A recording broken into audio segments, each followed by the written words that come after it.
මහත්තයා අනුකූල පෙට්ටියක් ගන්නවද? මට ඕක කරන් මොනා කරන්නද බං? අන්න අර ඵලයන් යන්න. එහෙම කියන්න එපා මහත්තයා. මහත්තයා දුම්කුරු පෙට්ටියක් ගත්තොත් තමයි අපි බඩ පුරවගන්නේ. උඹලා බඩ පුරව ගන්න එක අපිට වෙන්නේ කාලකන්ණි හිඟන්නෝ. කාගේ ළමෙක් එක්කන් ඇවිල්ලා ළමයා පෙන්වන සල්ලි ගන්න කාලකන්ණි. අතපය හතර තියෙනවනේ උඹලේ. වැඩක් කරලා සල්ලි හම්බ කරහන්කෝ. ළමයාට කීයක් ගන්න ඕනද? අතපය හතර තිබුණට මහත්තයෝ මල්ලිව දාලා යන්න කෙනෙක් නැහැ. පාලෙන් යන්න එමෙව.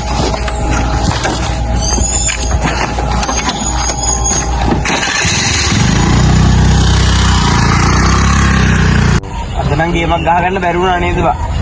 උලිනරි අංගුරෙත් ඉත්තේ බා. නැත් පැරන් අවුවේ ඉඳා මාරුයි. යමන්කෝ වටයක් දාලා බලමු.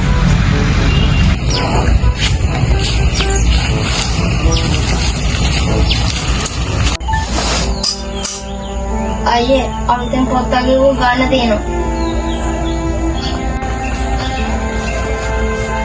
කමන්නේ මම පාරන පොත් ටිකක් පිටු කරලා හදා ගන්න. කමන්නේ මල්ලි මං හෙට අරන් දෙන්න.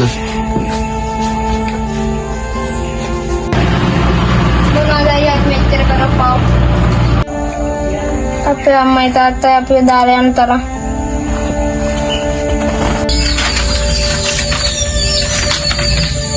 අයියා වැඩකට යන්න. ගෙදරට යන්නම්. එපා. ඔයා ඉස්කෝලේ යන්න. හොඳට ඉගෙන ගන්න ගිහිල්ලා. මං හිඟා ගන්නව නෙමෙයි මල්ලි. මොනවා හරි විකුණලා සල්ලි හම්බ කරන්නේ. මට ලැජ්ජ නැහැ.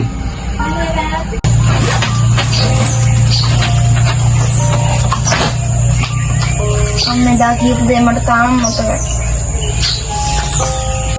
සොල්තනේ තමයි ජීවිත වෙනවද?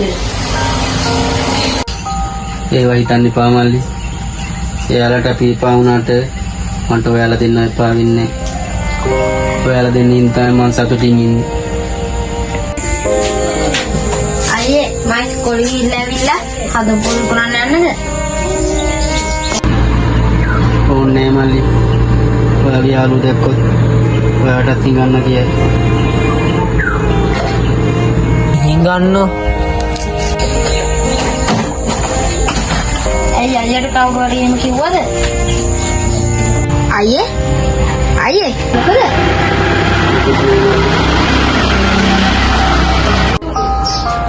ඔයා මල්ලිවත් බලාගෙන ඉන්න. මම ඊටු ටික ඉගෙනගෙන ඉන්නම්.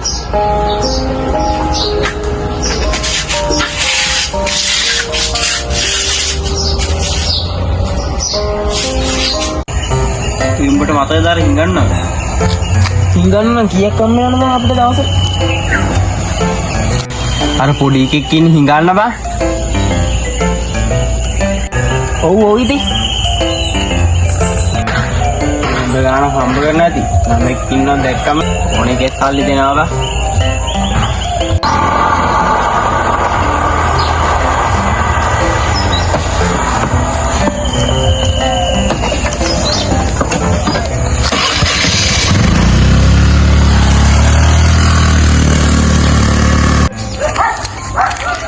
අද නම් සල්ලි ටිකක් හම්බුණා.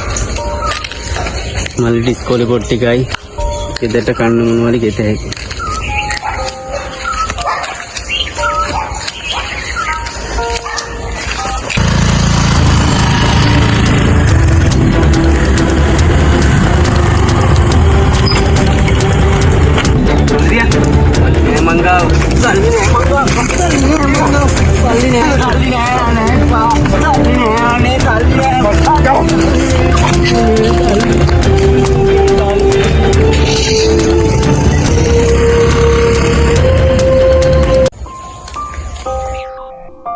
මල්ලි ඉස්කෝලේ පොත් ටිකයි ගෙදරට කන්න මොනවද ගෙත හැකි.